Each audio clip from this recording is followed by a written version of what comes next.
Since the advent of photography, there have been numerous unexplained phenomena in pictures, whether they're floating orbs or shadowy specters. When Jim Templeton snapped a photo of his daughter on a sunny day, he captured something quite unexpected in the background of one of the images.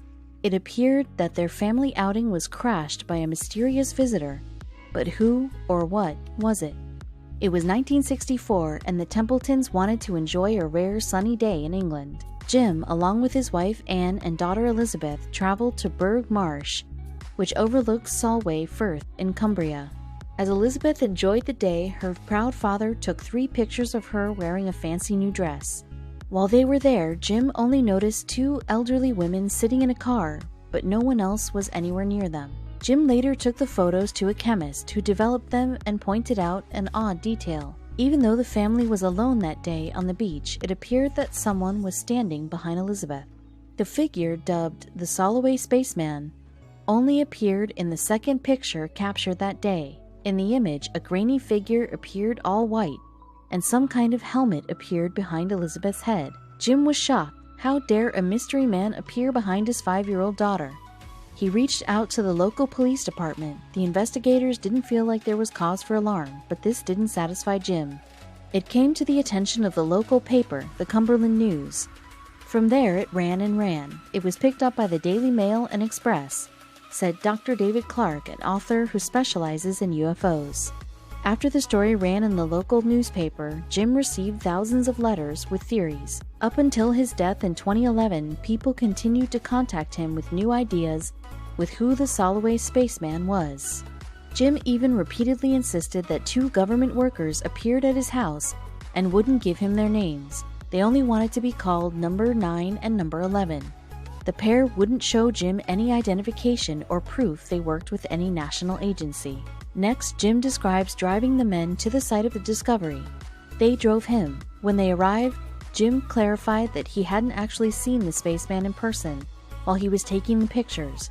He said the agents stranded him. Seems suspicious. Close to when Jim took the famous spaceman photograph, there was a strange coincidence. A missile launch was cancelled in South Australia. When the Blue Streak missile was supposed to be fired, it looked like 2 large figures were in the range. Later, the missile technicians saw Jim's photo and reached out. They claimed the things they saw that day matched the spaceman. Could the spaceman have returned with a friend to watch the Australians test missile? Anything's possible, but no, probably not.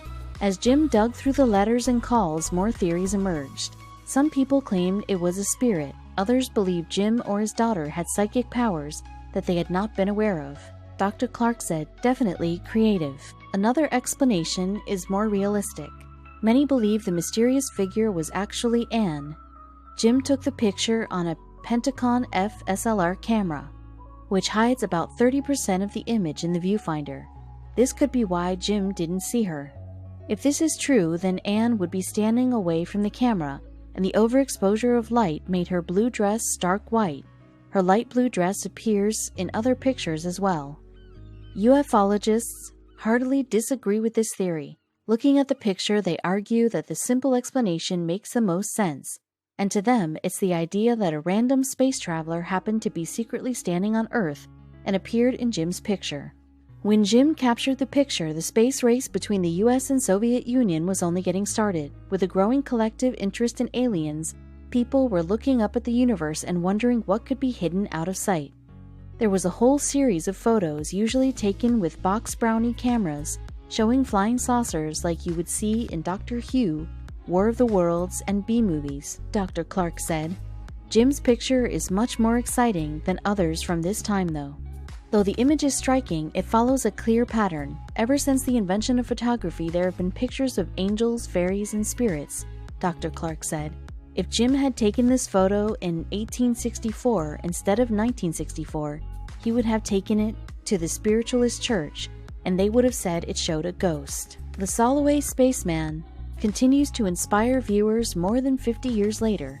Though the theory of Anne's accidental photobomb is the most probable, it's not a conclusive solution. The mystery behind the spaceman remains, and even the camera company wants answers. Photo specialists at Kodak tested the photo for tampering and pronounced it was legit. They even offered free film for a year to anyone who could identify what appeared behind Elizabeth. To this day, no one can say what it is for sure, but the key would hide in a photograph controversy from decades earlier. Since it was the middle of World War I, 10-year-old Frances Griffiths and her cousin Elsie Wright were in need of an uplifting project. Frances had come from South Africa to stay with the Wright family while her father was fighting in the war. The Wrights lived in Cottingley, England, in a lovely cottage with a wooded backyard that led down to a stream.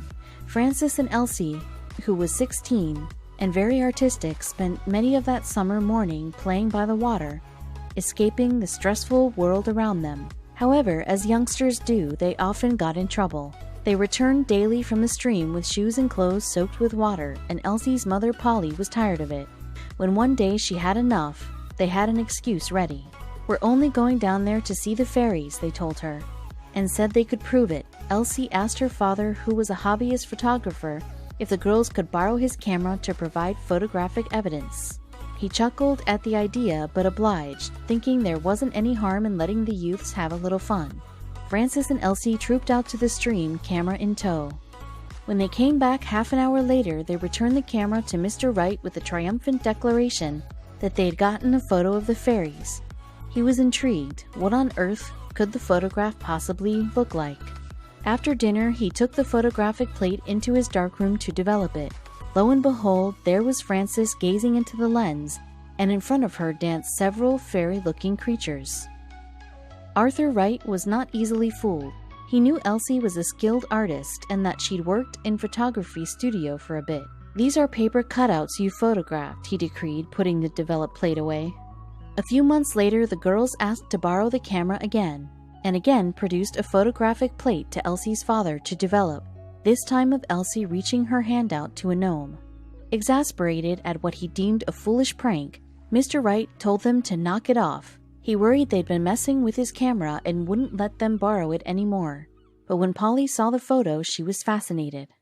She was a member of the local Theosophical Society, a religious study organization that entertained the idea of the occult as a part of normal life, and she believed the girls had captured supernatural evidence in these mysterious photos.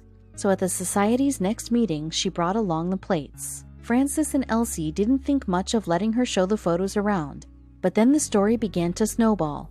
Polly's Theosophy peers were also convinced the images were real, and they asked to display them at the Society's annual conference. By the time the images had reached Edward Gardner, one of the Theosophical Society's leading members, it was too late for Frances and Elsie to stop their spread. The camera companies Kodak and Ilford were both called upon to verify whether or not the images were fake, and produced inconclusive results. Meanwhile, Elsie and Frances were being asked to speak and appear on stage at bigger and bigger Theosophical Society events. Even famed writer Sir Arthur Conan Doyle, yes, the one who created the world's most logical character, Sherlock Holmes, sent the cousins 2 cameras and asked for more photos. Pressured to oblige, they took 3 more. When Doyle saw the photos, he was ecstatic, believing unequivocally that the cousins had proved beyond doubt that fairies were real. He wrote articles in the press about it, and the story really picked up traction. By this point, the cousins were worried. There was no way the truth could be revealed now. They'd be in huge trouble, so they waited, and over the years, they maintained that the photos were real. But by 1983, when Elsie was 82, they figured it was safe to come clean. In an article published in the magazine The Unexplained, Elsie told how she'd drawn the fairies on paper, carefully cut them out, and attached them with long hat pins to their surroundings. She even admitted that she'd used a book, Princess Mary's Gift Book, as reference for the fairies, copying Claude Arthur Shepperson's drawings of dancing girls from its pages and adding wings to them. Finally, the mystery was solved. Frances said, "I never even thought of it as being a fraud. It was just Elsie and I having a bit of fun. The adults wanted to be fooled." The 2 girls knew this wasn't the first time the adults were confused by a fantasy. A few centuries prior, the farmers of Woolpit were harvesting their crops when they noticed movement nearby. Out of one of the ditches crawled 2 small children, a boy and a girl. But the villagers were shocked. The children's skin was bright green. Not only was their skin green, but they were speaking an unknown language no one could recognize. The villagers brought the children back to Woolpit to decide what to do with them. They took the children to the home of a wealthy man named Sir Richard de Calme. The kids looked starving, so Richard offered them an array of foods to eat. But the young boy and girl refused all of them, except for one thing. The only thing the children would eat were beanstalks, and they refused to eat anything else for weeks. The young siblings also tried to make their way back home but got lost and decided to stay in Woolpit. It took a while for the children to get used to their new surroundings. Reports say they were overwhelmed by the sunlight in the village. Eventually, as the months went by, the girl learned to speak a little English and finally shared their story. The girl explained that she and her brother had lived in a place they called St. Martin's Land. No one in the village had ever heard of such a place, and the girl's description left them with questions. According to the girl, St. Martin's Land was entirely green, just like the children. Not only that, but the entire place was covered in a misty green fog. But what the girl shared next was even stranger. She told the villagers that across from a sprawling river, the children could see a bright light calling out to them. The villagers were stumped. None of them had ever heard of a place quite like that. The girl claimed she and her brother were following their sheep when they got lost in a cavern. Before they knew it, they had ended up in Woolpit. Oddly, many historians think her strange story might actually have some truth to it. The seemingly mystical description of St. Martin's Land has fueled countless theories about where the children actually came from. Some of the theories are a bit more wild than others. People back in the 12th century probably believed in mythical beings like fairies, so it wouldn't be surprising if the villagers exaggerated some of their stories about the children. One scholar had another idea entirely, though. Based on the strange circumstances of their arrival, some scholars believe the children were aliens. As far back as 1621, academics posed the theory that the children came from another planet, but one modern researcher doesn't buy either theory. Paul Harris suggested in 1998 that the children might have grown up in a nearby town called Fornham St. Martin, which is where they got the name St. Martin's Land. There's one other similarity, too, that's difficult to overlook. Fornham St. Martin is separated from Woolpit by a river, just like their story. Even though it's small and easily crossable, the young children might have seen the river as sprawling. But if the siblings were from a nearby town, why was their skin green? One theory suggests the children suffered from hypochromic anemia, which leaves people with green-tinged skin. If the villagers had never seen it before, it's understandable that they would be a little freaked out. One key piece of evidence supports that theory.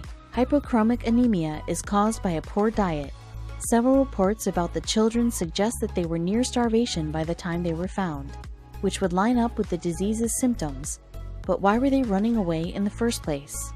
Harris noted that there was a battle at Fornham St. Martin in 1173. Around the time the children arrived in Woolpit, several Flemish immigrants were killed, which might have included the siblings' parents, leaving them to fend for themselves. If the children were in fact Flemish, it could be the reason none of the villagers recognized the language they were speaking. The accounts of the children's later lives differ, but they all agree on a few key details. Most agree that the boy died not long after arriving in Woolpit, but that his sister lived to adulthood. Some records even indicate that she lived a long and healthy life, and maybe even got married. We might never know the true story of the green children in Woolpit, but researchers can all agree on one thing: humans have been inexplicably spotting green people for centuries.